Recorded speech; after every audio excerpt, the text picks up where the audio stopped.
पुण्यात्मा समझदार होते हैं, उनको एक दो सत्संग में पूर्ण पता हो जाता है कि ये संत कितना ज्ञान रखता है।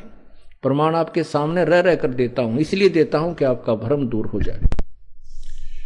और उपदेश लेने के बाद फिर आपके मन में जो दास मुख से शब्द निकाले हृदय में पक्की जज्जा गुरु जी सत्य कहते हैं, क्योंकि ये प्रमाण के बिना बात करते नहीं। तो फिर आपके मन में ना तो कोई दोष उत्पन्न होगा, और जब तक आप कच्चे पक्के होकर नाम ग्रहण कर भी लोगे तो आपको बीच बीच में 100 प्रकार की बकवादें आती रहेंगी जो आपके लिए भक्ति बाधक बनती रहेंगी। दूसरे वो प्राणी आते हैं यहाँ पर जो दुखी हैं, उनको ज्ञान गुण से कुछ लेना देना नहीं है, उनका वो भी यहीं पर सेट होगा।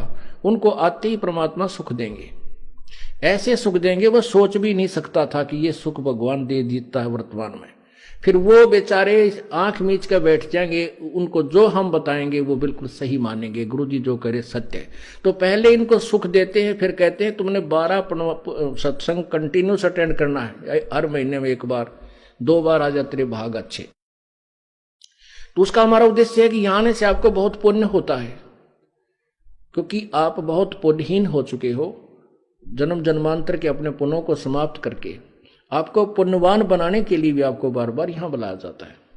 तो जो दुखी आते हैं उनको आते हैं परमात्मा, जो सच्चे दिल थे, जो बकवादाम आते हैं उनकी सुनाई होती नहीं, कति समर्पण करते थे परमात्मा आप बिना हमारा कोई नहीं, और हृदय से, क्योंकि परमात्मा आत्मा के साक्षी हैं, इस मन के नहीं है।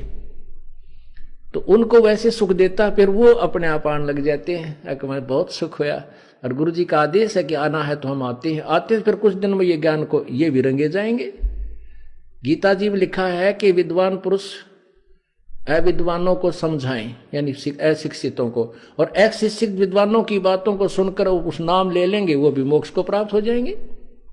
लेकिन इसका दुरुपयोग कर लिया उन नकली गुरुओं ने, इस श्रद्धा का कि श्रद्धालु ब्लाइंड फेथ करते हैं, अंधविश्वास कर लेते, गुरु जो कह रहे हैं सही कहते हैं, इसी का दुरुपयोग करके करोड़ों की संख्या में लोगों को भ्रमित कर दिया।